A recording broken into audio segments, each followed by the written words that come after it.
Welcome to Summer BTC Live. What's up, everybody? Glad to have you watching live tonight on our YouTube channel. I'm Joe Ciccone. This is show 3 here from Mallwitz's Island Lanes in Grand Island, New York. We are about to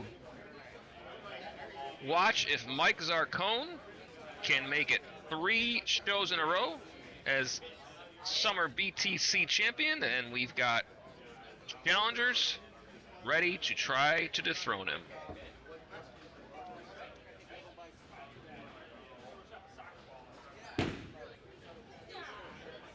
Two shows in the books. This is our final show of the night, and on tonight's show we have, I can find my sheet somewhere.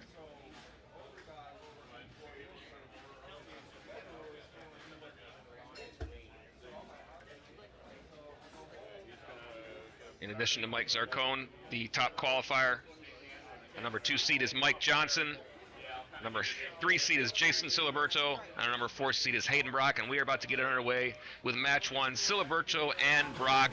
We're bowling on lanes 7 and 8 here at Mallwitz's Island Lanes.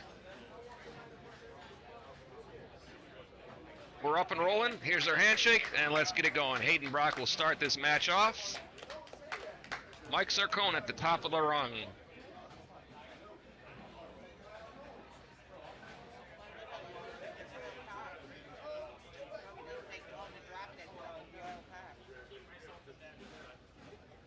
First shot for here for Hayden Brock, left lane, 27-year-old from DePue, New York. And trip 4 will get it done. His opponent is Jason Ciliberto from Lockport, 44 years old, longtime competitor in the Western New York area. College bowler at Canisius College, now Canisius University, I think. I'm not real up on these things. I think there's been a change there. And through the nose for Jason, league average of 225. Former champion of the New York State Masters. Jason was in fact, these two bowlers were our 9th and 10th place qualifiers. So both of them just snuck in. That's why they're on show 3 in the opening match. They're going to try to move on, and the bowler who gets through this show as the champion will be our defending champion next Saturday when we go to Cherry Laurel Lanes in Amherst, and they will not even need to bowl the qualifier to make the first show. So that's what's on the line here. For those of you who are new to the stream and haven't watched us so far today until now, welcome. Glad to have you with us. If you've been with us all day, you know the deal. We're bowling on the 44-foot U-Bowleby pattern from the Sweden Bowling Federation. 3.24 to 1 ratio. Scores have been moderate. I won't call them low all day. There's been some good scores out there, and there's been some trouble out there too. We've seen both sides of that in these shows so far. Which one of these players will navigate the lanes? This is our 3rd show without a re-oil, so the players are bowling on the transition that's developed because of where they've all played. Immediately we notice Hayden, compared to the other right-handers, it's kind of in this in-between zone between what we saw Daryl Bricado in the previous show and Mike Zarcone. He's kind of in between both of them, fairly direct, fairly firm. He's probably playing the lanes in a way that will result in more shots in play, and perhaps that's a good strategy depending on what Jason Ciliberto will have out there.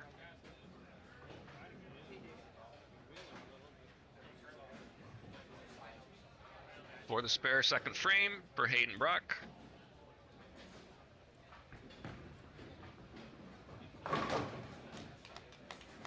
We've got the Jensen family watching the show tonight in Centerville, New York.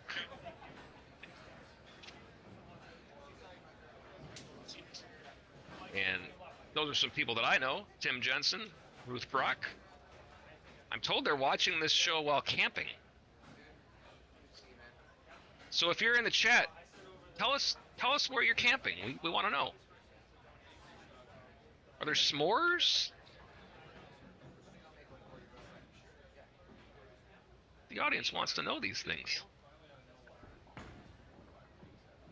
Yeah, strike there for Hayden.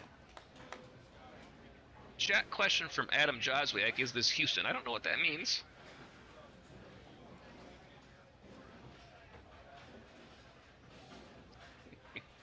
Jason Ciliberto up on the right lane. We've had a mix of lefties and righties on this pair for these finals. Obviously, that dictates the transition.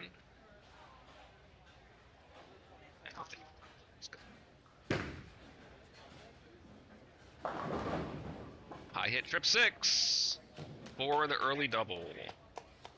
As we've seen these matches go today, it doesn't take much to get an advantage. And these players will take whatever advantage they can find. If it's a trip 6 for a double, it's a roll 2, they will take it.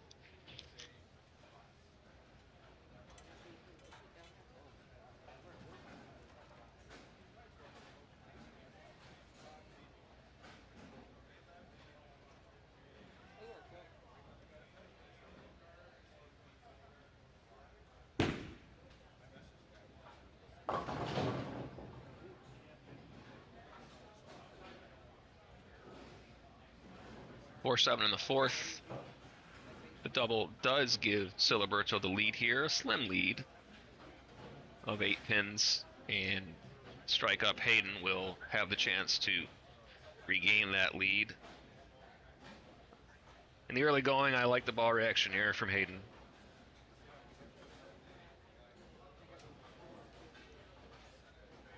And the winner of this match is going to move on to bowl Mike Johnson from here in Grand Island.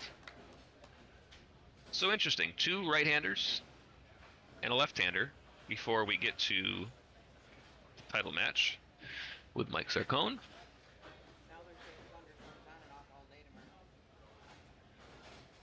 Chris Hutchins in the chat, I believe, referring to the pattern. We'll talk a little bit more about the pattern. This pattern is called U-Bowleby. It's a 44-foot pattern, Sweden Bowling Federation. 3.46 to 1. Got a hook. And again, next week, we will be bowling at Cherry Laurel Lanes. That will also be a non-house shot event. In addition to our opening weekend of TV for MSG, which will be August 15th to 17th at ABC Gates Bowl in Rochester. When we do non-house shot events, we do not post the pattern ahead of time. We do try to put out a graph at the event itself so that you can look at it when you get here. In particular, the event at ABC Gates Bowl is an all-in-one weekend event, and it will be the same pattern all weekend long. So if you want to bowl the qualifier on Saturday and you decide to bowl the over-under doubles on Friday, you'll be bowling on the same pattern, get you a little bit of a head start on the rest of the field. Excited for that event. Calvin Parker and all the people at ABC Gates Bowl, they are hosting the PWBA Tour Championship. The finals of that event will be live on CBS Sports Network on August 12th. That's a Tuesday. And we are then going there. Oop, trouble here. We will then be taping on August 17th, which is the following Sunday, on the same exact pair of lanes. They will be leaving the TV set in place from Tuesday until Sunday for us to use. And we got a nice $1,500 first place on Friday night in the sweeper, guaranteed by ABC Gates Bowl. So we're looking forward to that. All of our host centers that are a part of this program, incredibly important. And they've done a great job for us here too at Mallwitz Island Links. They've had us live streaming in the bar all day on one of their TVs in there.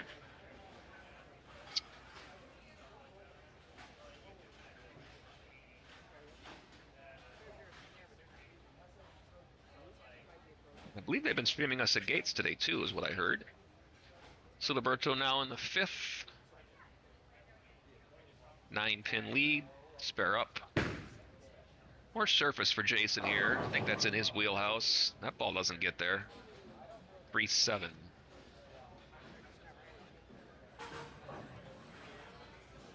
Even in play, avoiding the disaster frames has been important today.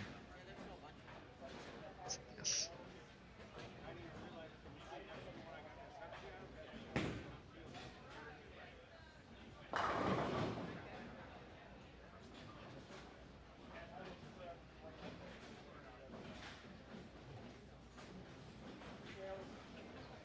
See if Jason can shoot this spare here. Doesn't like it.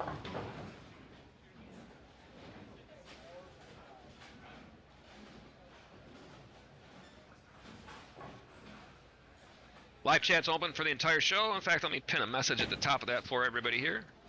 I should try to do that every show.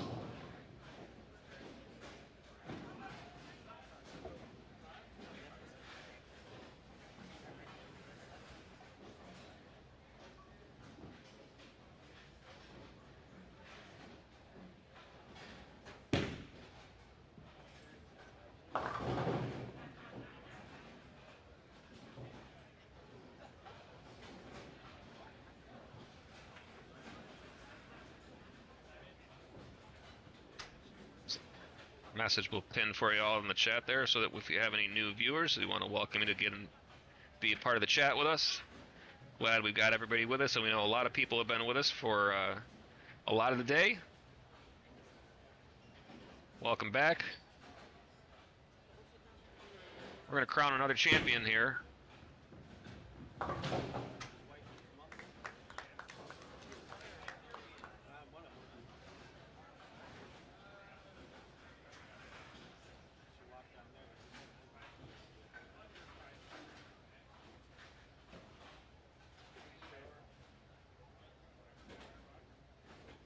Brock steps up.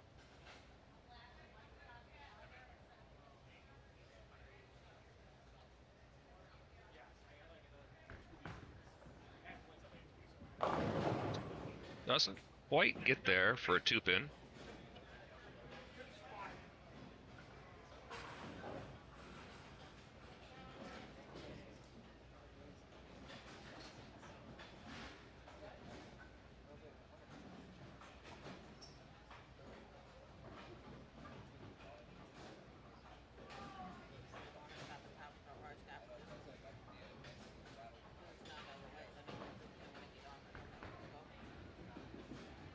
No trouble with the spare.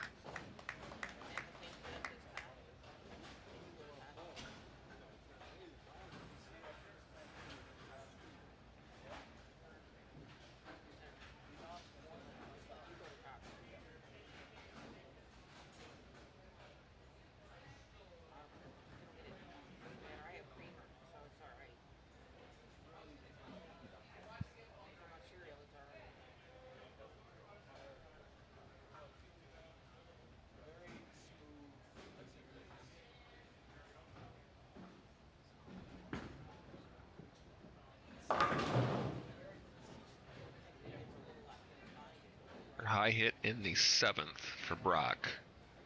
Close match, 1-pin lead halfway through.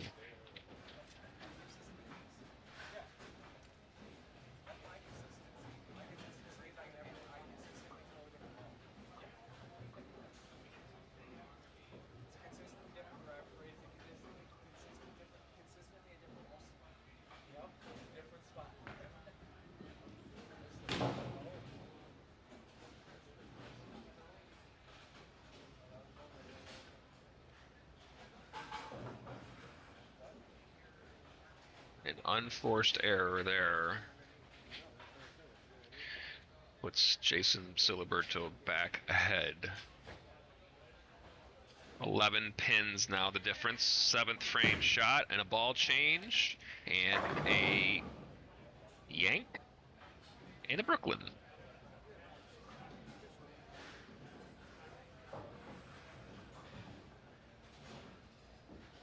And if he can capitalize with that at all here, it's going to put him in a good spot here in this first match.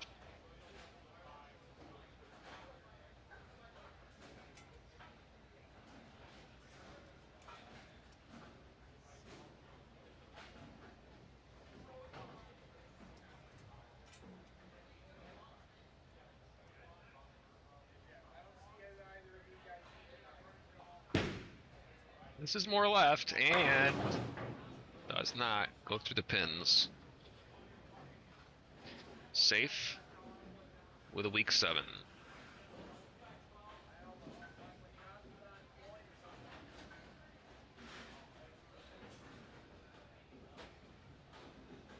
With a spare, he will maintain an 11-pin lead. And again, as this has been the story for most of the day here in these matches, forcing your opponent to put enough together to make you work. And that's going to be up to Hayden. As long as Jason doesn't give him anything back, it stays clean there with the spare. Well, I shouldn't say that. He's not clean for the game. He stays clean in that frame, at least.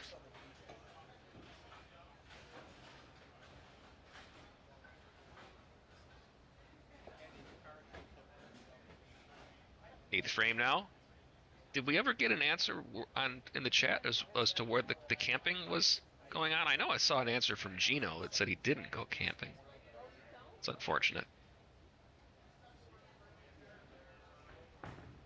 I like this one.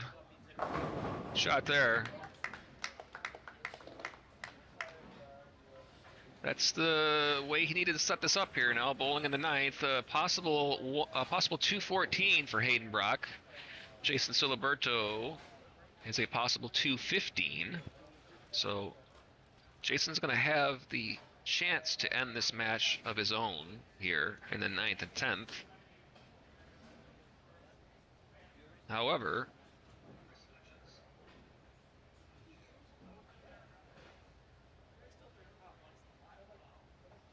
big shot here. Needs to set it up. Does it strike? Strip? No. That would have been a massive hit for his chances to win this match.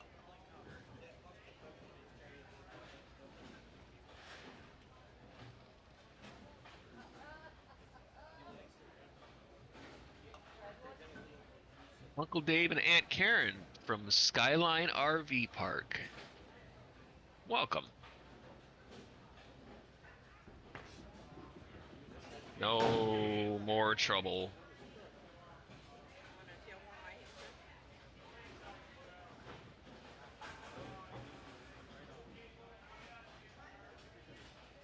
And this is going to turn into a much easier path to victory here for Jason than it might otherwise have been. Possible 182 now for Hayden. Just staying clean. Staying clean is easier said than done. This is not exactly the easiest of spares that he's left here. 1, 3, 6, 10. About 1,000 ways to chop this spare.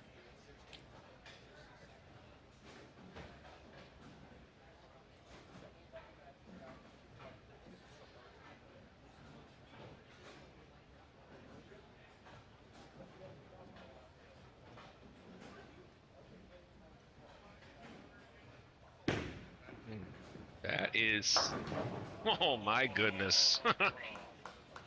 That ball took all of the center of the headpin and somehow managed to still make the spare. A mark in the 10th is going to be plenty here. Still going to need a mark.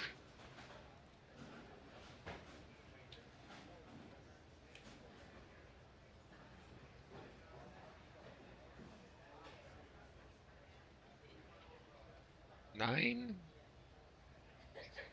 It's on a 191 pace. Oh my goodness, washout. Are you serious?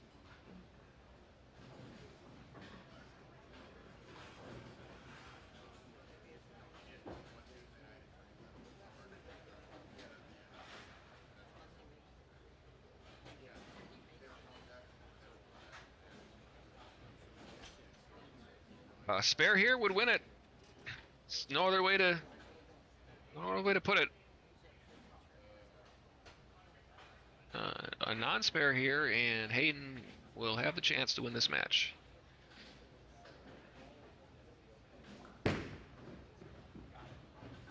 And hey, You're gonna leave it. You may as well make it.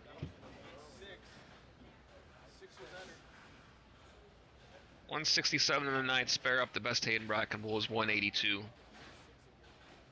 Good count on this ball will be plenty. Although he did just his last two shots have both gotten 6. 6 would be 183. So that would be enough. I guess throw the same shot again. That's a ball change. And that is plenty. 187 for Jason Ciliberto. It's going to be a winner in match 1. He will move on to take on Mike Johnson, another right-hander. In the second match of the show. Show 3 from Grand Island Lanes. From Mallwitz's Island Lanes in Grand Island, New York.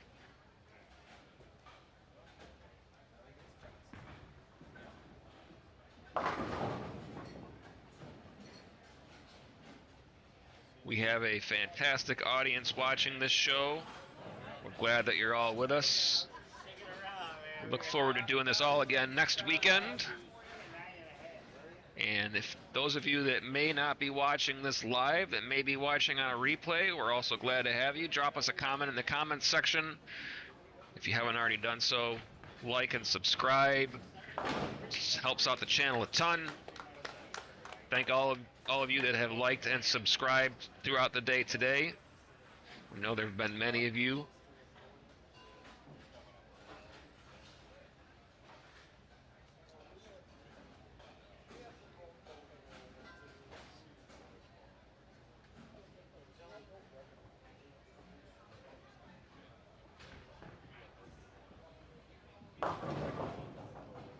$170 for Hayden Brock. It's a 187 to 170 victory.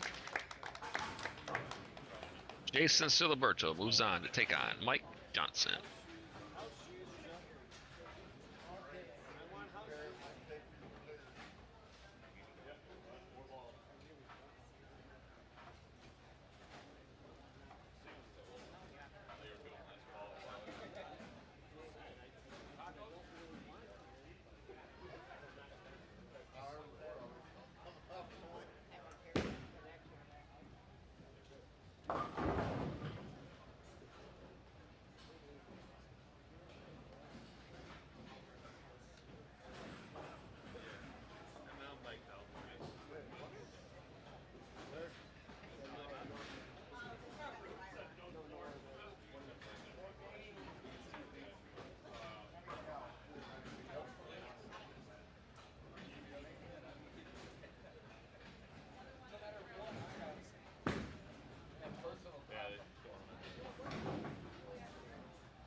Second match about to get underway here. There's your handshake.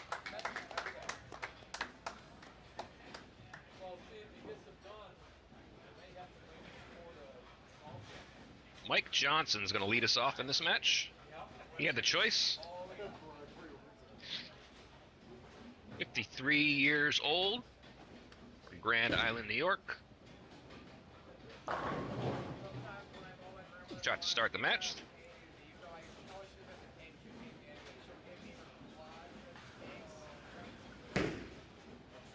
.229 league average. High series of 857. High school bowler at Grand Island and college at Saginaw Valley State University. Spare to start it out.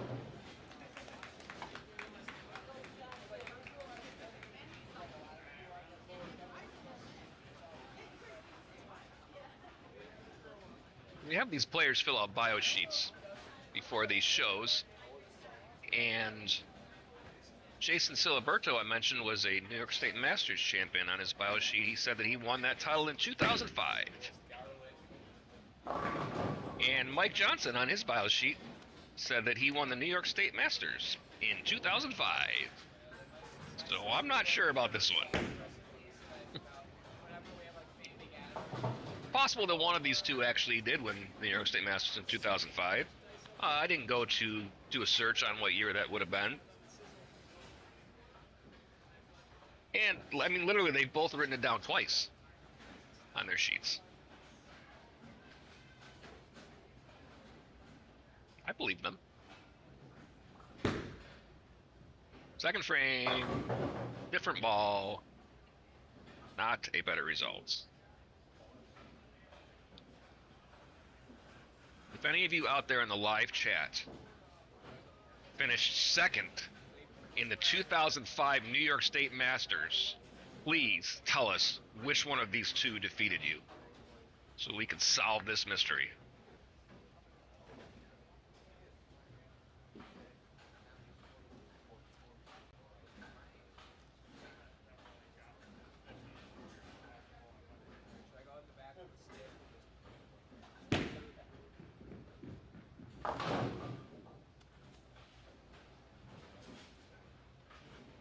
Early open has given an early lead to our number 2 seed.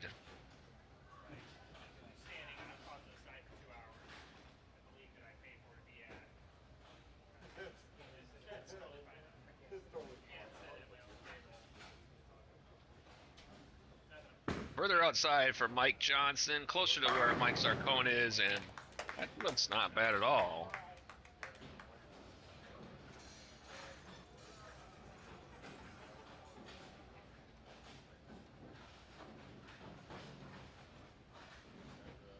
Early 12-pin lead, chance to take that to 22.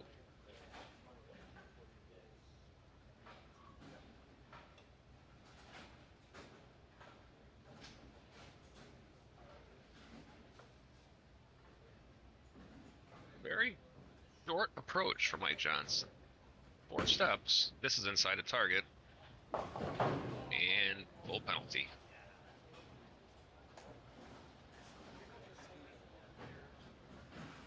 Makeable split. Slide the 3-pin over. Gonna shoot it with his spare ball. I may just listen for the pinfall on this one.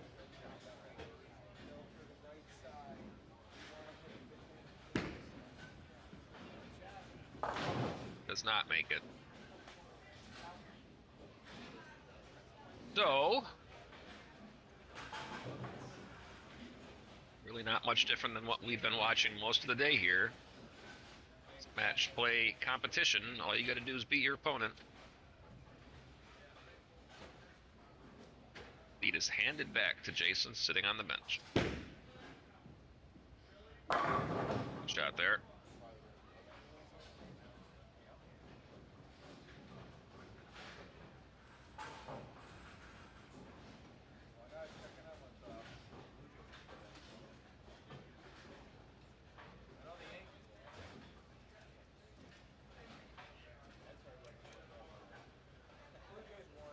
chance to make it a double on the left lane for the 2005 New York State Masters champion.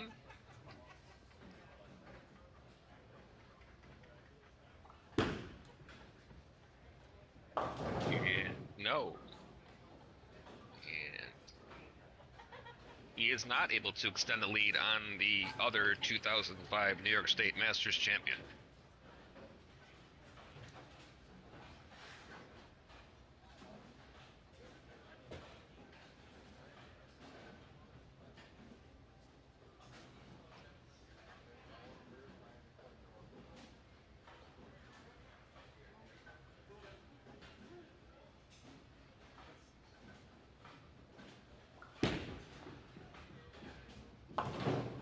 Covers the spare.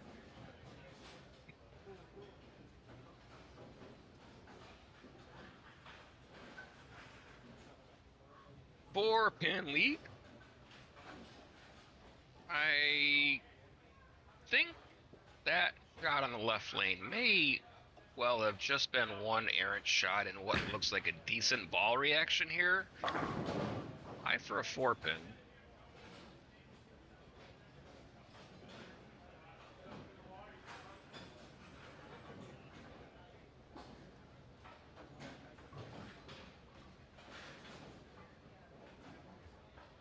Question in the chat of what bowling balls are they using. I don't have a real good look down there at what they are. I do believe they are both using reactive now.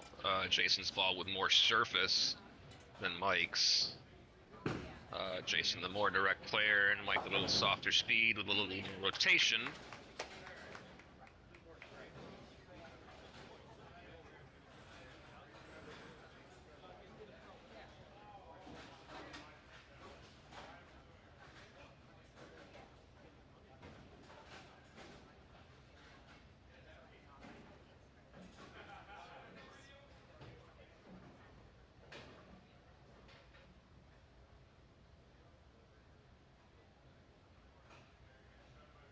Quite a short approach. He starts in front of the second row of dots by a good foot. And week 10.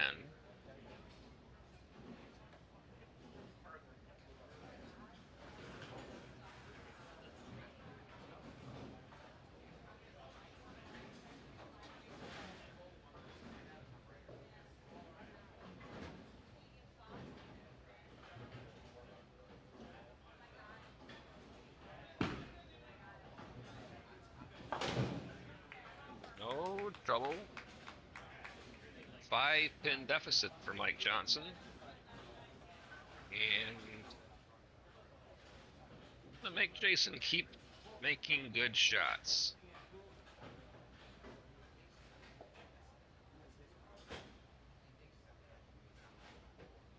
Got a chat from Pete Smith that says the USB-C site has Jason Ciliberto as the 2005 New York State Masters champion.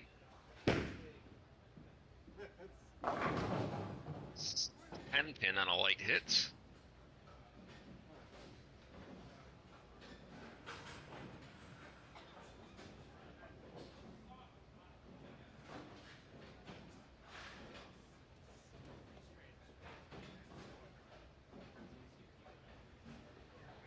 No trouble here, shouldn't be any trouble at least. And we're halfway through. With no real really stepping out in front in this one. Been a long day of bowling here. Started at 9:30 this morning. Some of these players may have bowled in all qualifying rounds, although I don't think either one of these two did. I think they only both bowled in one. Came back for the finals round at 4 o'clock and now waited for the shows.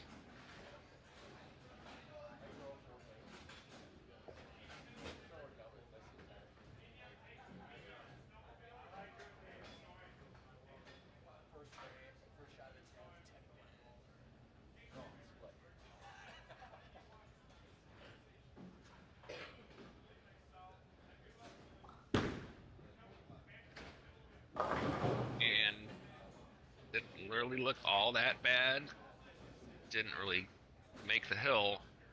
Bucket loss of pounds, and what was a 4-pin lead is now an even match.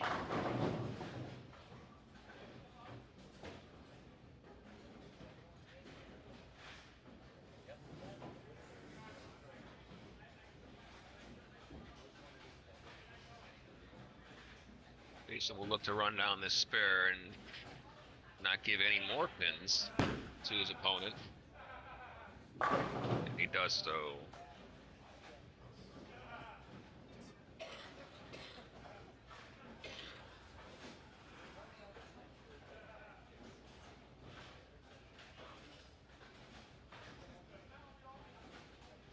Johnson lists that he bowls in 2 leagues. I'm going to assume that they are here.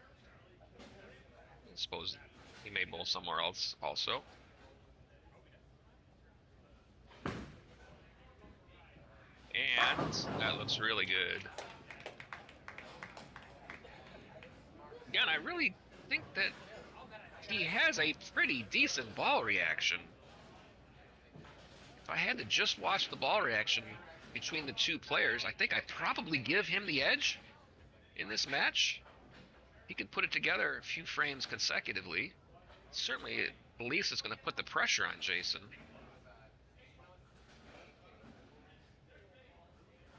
So far, really, the players that have played out actually have seemed to have had the better ball reaction to me. And there it is. That's a double.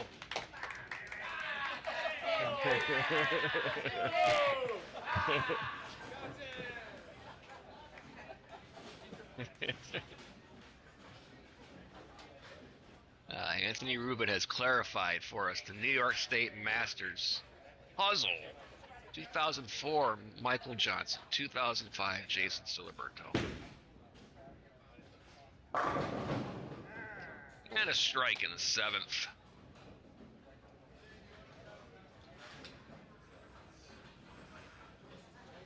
.103 in the 6th, strike up in the 7th for Jason.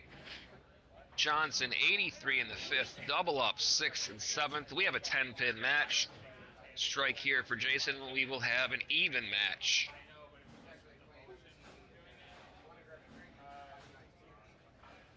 I think this is a big shot. I get the sense here if he doesn't get this one, Mike Johnson may just run away with this one, run off the sheet. Jason's not going anywhere.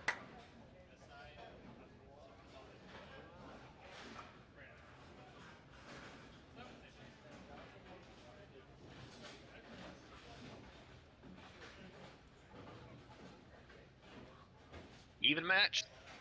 However, Johnson can reclaim his 10-pin lead here. And if he can continue to strike in these 2 frames, Jason will not be able to shut him out. Will it hook up?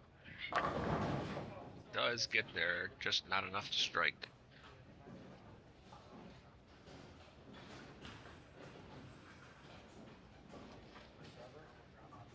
Even though it's now a 1-pin deficit, it does put the advantage on Jason's side. He will finish the match first, and he will be able to shut him out here if he can continue on his striking pace.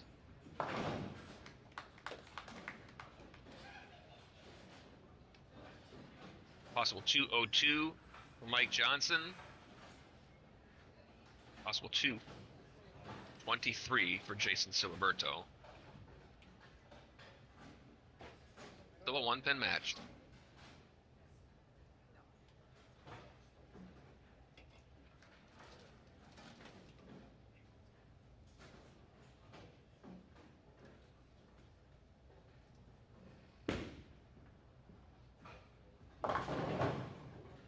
Huguenot's there.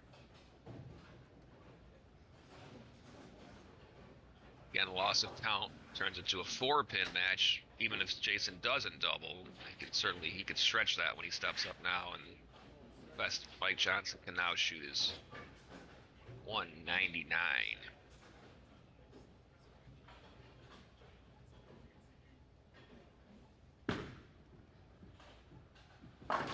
Good spare is what he has to do, and Jason has the chance to cement this match.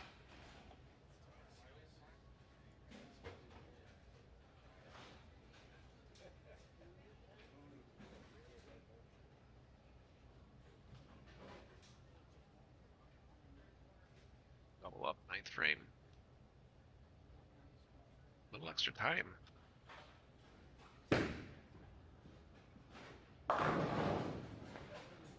Six pin. It's not a target, just a pinch. Makeable spare, still has the lead. Possible 202 now. While Mike Johnson has a possible 199. So Jason will need 2 strikes and 8 pins in the 10th frame to shut him out should he make this spare.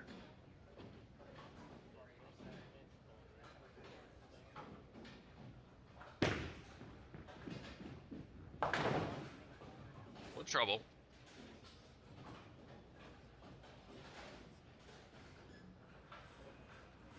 Winner of this show, Show 3, Mallwitz Island Lanes, will be the defending champion next Saturday at Cherry Laurel Lanes, Amherst, New York. They will not need to qualify. They will be automatically seeded into the title match of the first show.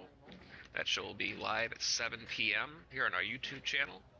If you haven't yet subscribed to the channel, be sure that you do so that you can get those notifications. It'll tell you when we're on the air. 2 strikes and 8. That's not to target. So both of those shots were just a bit pinched up high.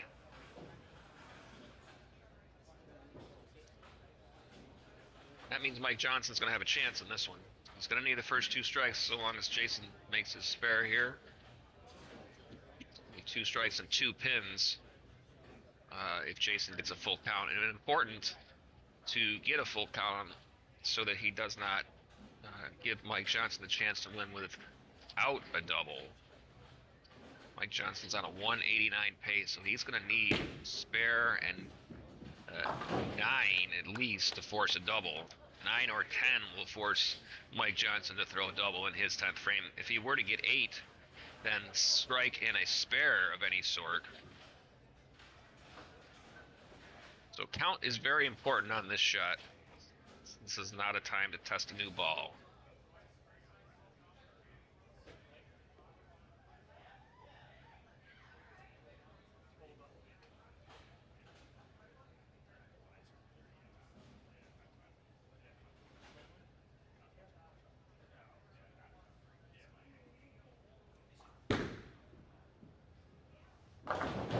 Oh, 7. That is colossal loss of count. 187. Mike Johnson can win this match without strike on the first shot at the very least. 187 for Ciliberto. Johnson 149 in the 8th with a strike up in the 9th. 9 spare strike would give him 188. If he were to strike on the first ball, he'd have a little bit more leeway. He's got to have at least 8 on this ball to still have a chance to keep going. It's got a hook, and that's 8.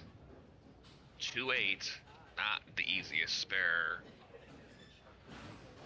And he needs it, and a strike, and we're going to have a roll-off.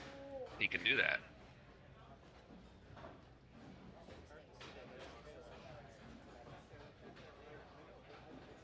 First, he's got to have the spare.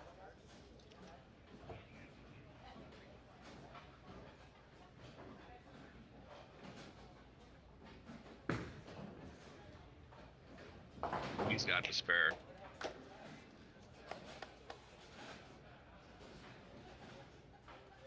Well, if I'm going to make a prediction, I think we're going to have a roll-off here. I think Mike's going to strike on this shot, and we're going to go to extra play. Has not struck since the 7th frame. If we were to go to a roll-off, it would be a 1-shot roll-off. The higher seed would have the choice of starting lane, starting order. That would be Mike Johnson. So obviously the shot of the match.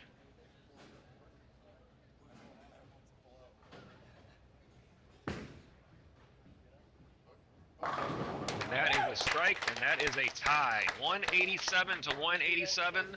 They will go immediately into a 1-ball roll-off.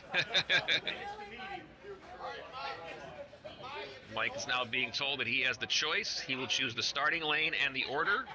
They will each throw one shot. The higher pinfall wins. If they tie, they will go to the other lane and do it again. And Mike has elected to start on lane 8. The lanes have gone off. So need to turn them on.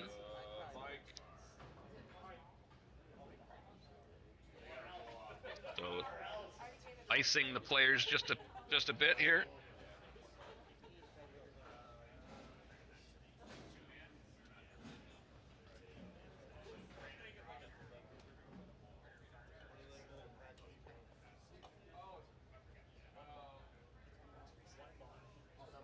They are putting the lanes into mode that can score this, or at least be turned on here.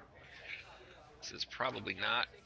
Probably the players probably would rather not have the delay here. It's going to be which one of them can perform. Dave G says bonus bowling. That is correct.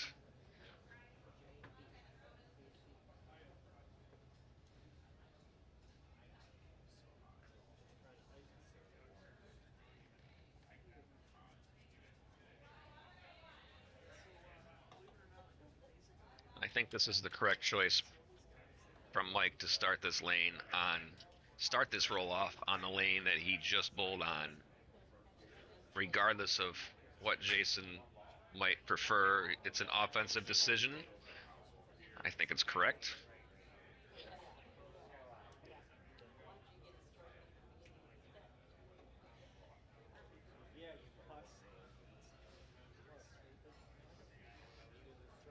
And we have lane lights.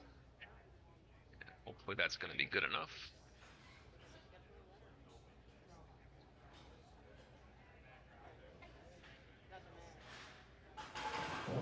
Okay, Mike Johnson will begin this roll-off on lane 8.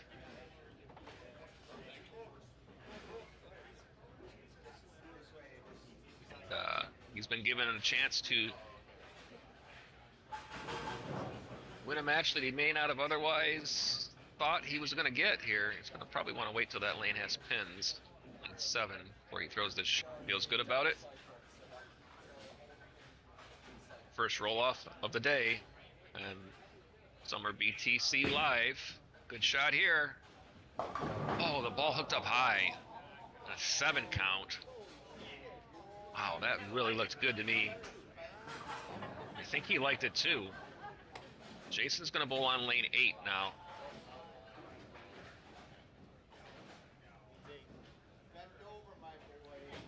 Wow, that was interesting. He made the first shot in the 10th he made went light. Got the next one up to the pocket, and then this one looked good and rolled up high. 8 pins will win this. And less than 8. Previous few shots. It's not a gimme. That's a strike. Yeah, that's a win. Good shot there. A nice match here between these two. Jason Ciliberto wins in a roll-off. He will go on to the title match, and he's going to bowl Mike Zarcone. One of these bowlers will be our defending champion going into next weekend.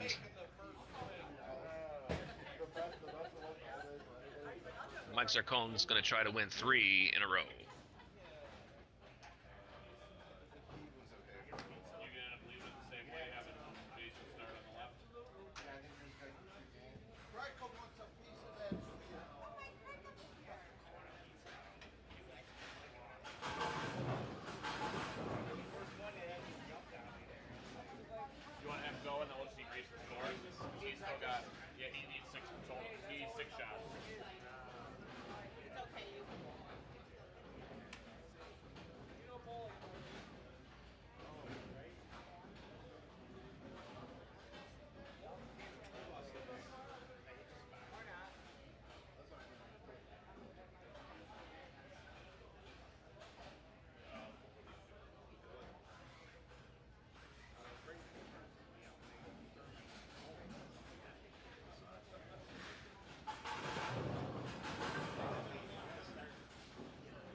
One more match to crown a champion.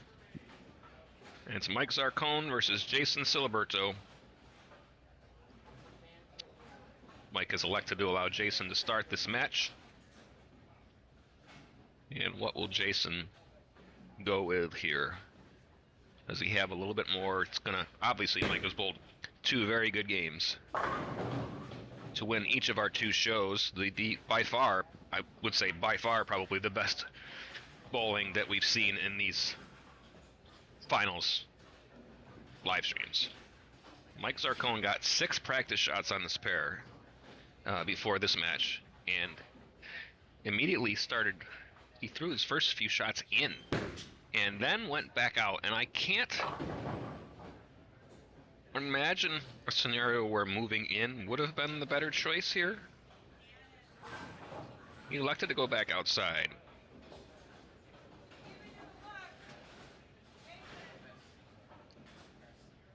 I think that is the correct choice for him.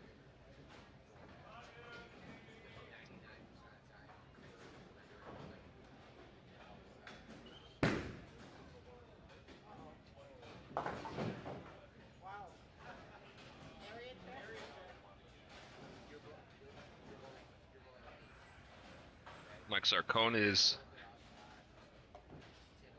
again, 57-year-old from Tonawanda. He's been around this game for a long time. League average of 230.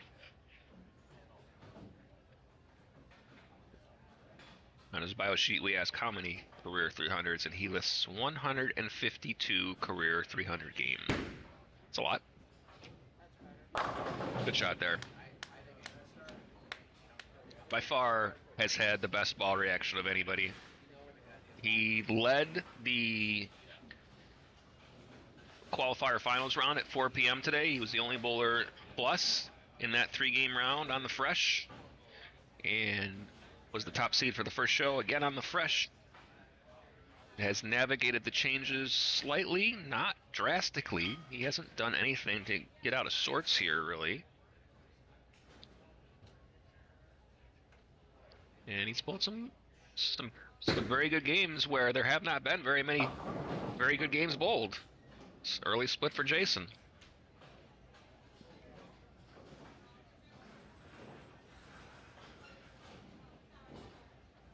And the winner of this match will be our defending champion and top seed of the very first show on next week's live stream, 7 p.m. from Cherry Laurel Lanes, Amherst, New York.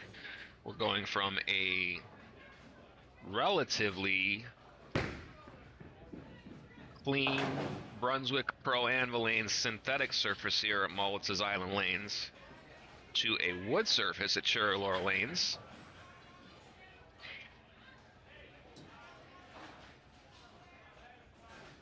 It will be another non-house shot event next week, and Cherry Laurel Lanes freshly resurfaced this summer, so it is a clean sheet of ice next week.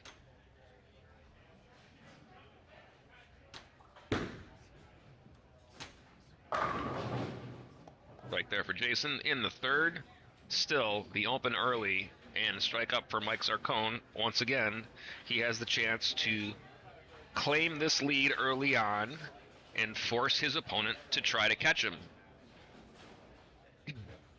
I think of all the times that we've watched him on these shows, that seems to be, I mean, who wouldn't want to have the lead and force your opponent to catch you? That just does seem to be the way he wants to work these matches. Still a good shot. Ball doesn't go through the pins quite as good. Doesn't necessarily mean he needs to make a big change.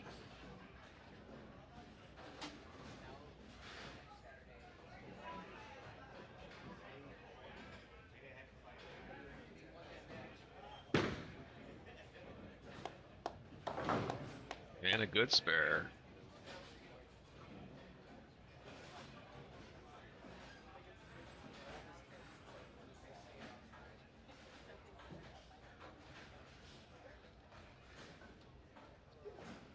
Left lane now. This is the lane he chose to finish on.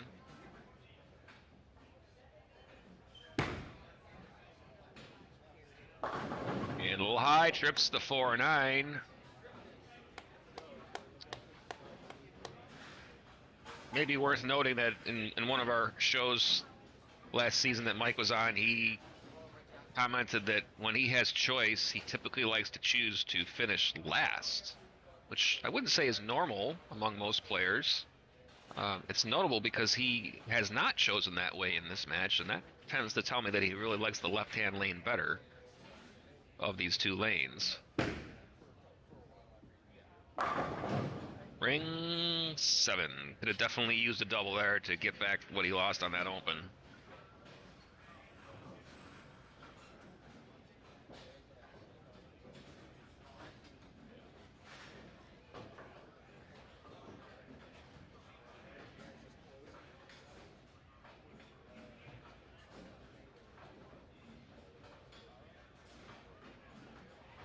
Should make this spare, shouldn't be a problem. He's probably going to need to find his way to a double very soon.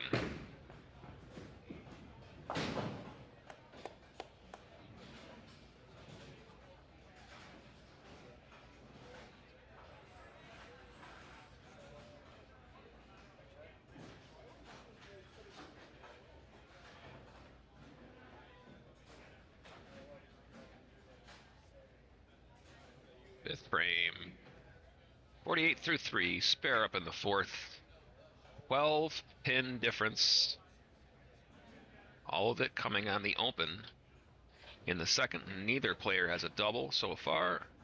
Like Zarcone does have a strike up, chance to double when he gets up the next time. And high hit. 2-4.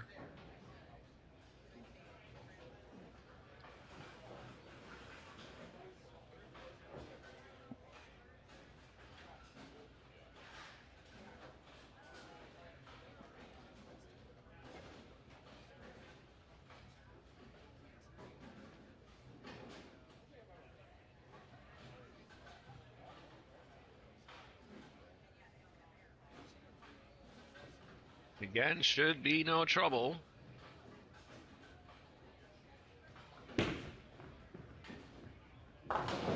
And it isn't. However, still no real pressure being applied to the one bowler who has seemed to really have kind of a handle on this pair of lanes throughout these shows.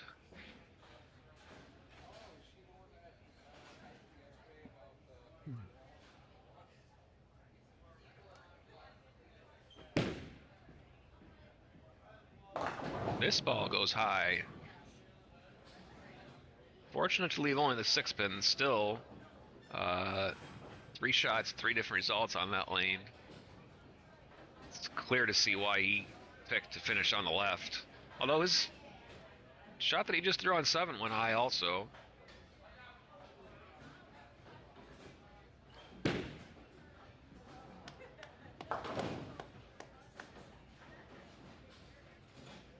Classified this game, although he's had 2 fairly good games so far, is shaping up as a workman-like game. It's basically stay clean, stay out of trouble, force your opponent.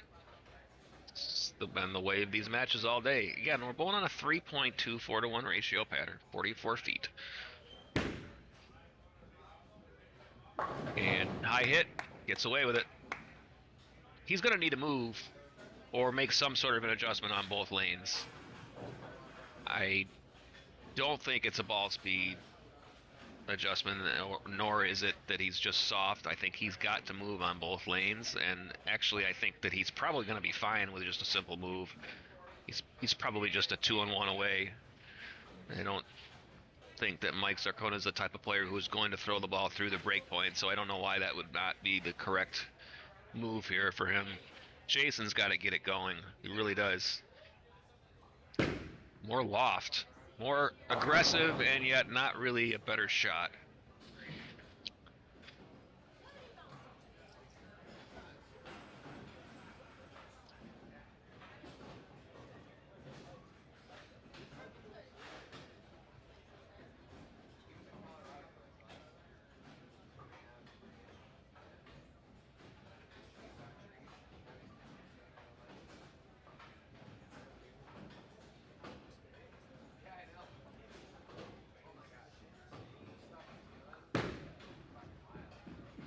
Stays clean.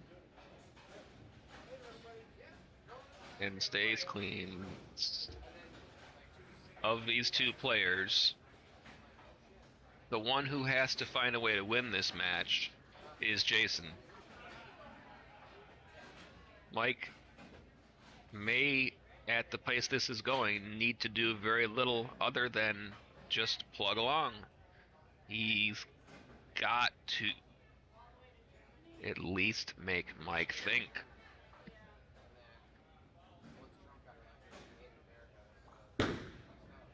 That's gonna go high. Only the 7-pin.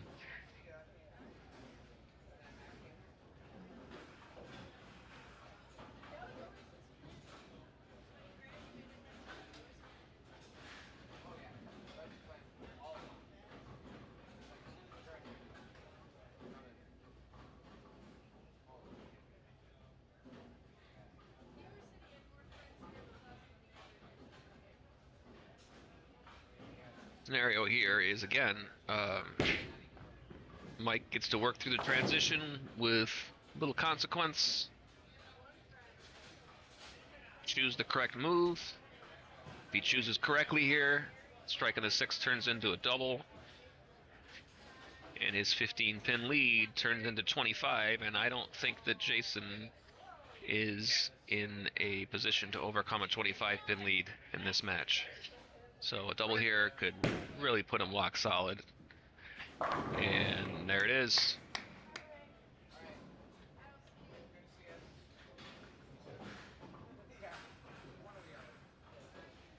And if that same move that he made on the right lane works on the left lane, we're looking at a 35-pin lead, and you're probably looking at your 3-time defending champion.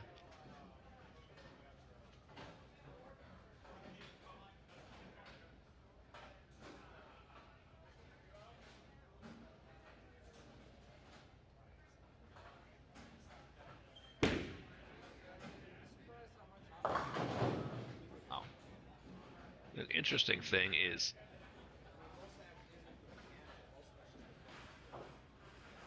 This very, very well may be the reason why Mike has seemed to be the only one that has had a ball reaction that he can make work, is that I don't think there is any other player that we've had on these shows that appears when they miss right, the ball goes high. He's the only one trouble here.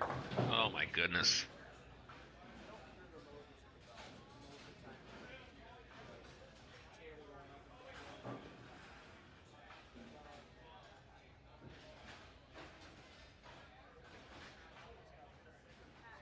Just when I thought that Jason wasn't going to be handed a chance here, he is handed a chance.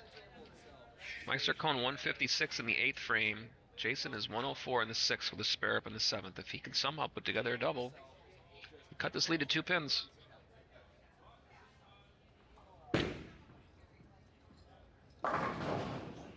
Solid 8s. I don't know that that was a good 9 or a bad 9. To me, from here, it looked to be higher than it turned out to be. I think that ball held for an 8-pin. I don't necessarily think it was destined for much better than that. He certainly would have taken it.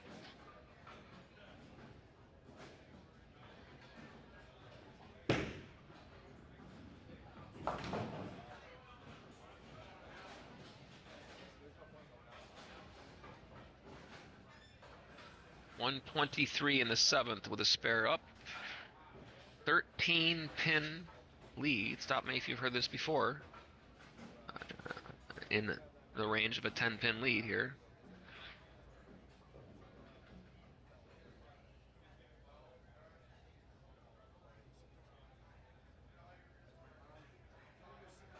This is really a must strike to have any chance. This is a must. Oh my goodness, that was clearly his best shot of the game.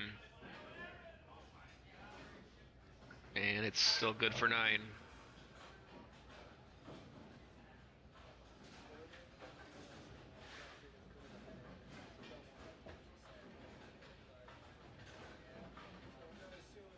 Best Jason can bowl now is 192. Just any type of clean. Mike Zarcone's on a 196 pace. He's on an open, so there's no count loss in play here in the 9th.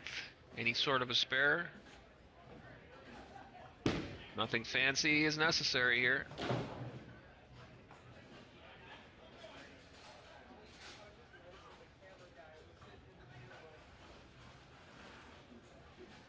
And we are 2 frames away. We are 2 spares away from a sweep here at Island Lanes. And it would be a true sweep. Led the qualifying. That ball is high and out of trouble.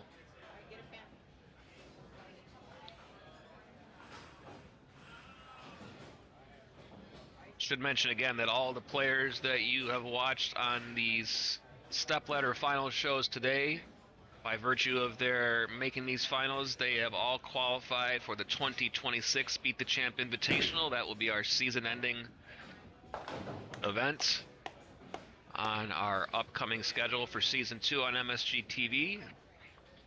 Ty Ingles is a defending champion in that tournament. He is already in the field by virtue of being the defending champion. All of these bowlers, these 10 bowlers that you've watched today, have earned their spot in that event. So that'll be our highest paying event of the season, really our signature event. 10th frame, and that will do it. Sweep City tournament leader, high qualifier after the finals round. Only bowler to B+ in that round. Top seed in the first show, win. Defending champion, top seed in the second show, win. Defending champion, top seed in the third show, win. And a nice day of work here. 7 pins is enough. That's 193. Nothing more necessary here.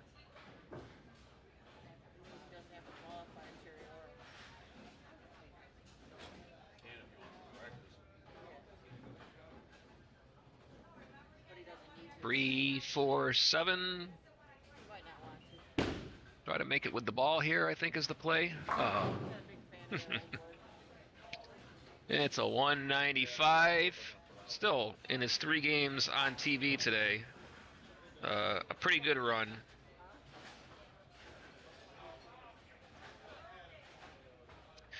And we'll watch Jason wrap up his game here. While he does that, thank everybody for watching. Whether you've been watching just for the live streams or you've been with us all day, it's we've been started at 9:30 this morning, and this is ball-to-ball coverage from first ball to final ball. We'll do it again next weekend at Cherry Laurel Lanes. And Jason finishes with 167. It's a 3rd straight victory for Mike Zarcone. He is our defending champion at next week's Summer BTC Live at Cherry Laurel Lanes. He wins 3 stops here, and we will watch him again next week. He does not even need to qualify. Mike Zarcone, 3-time defending champion.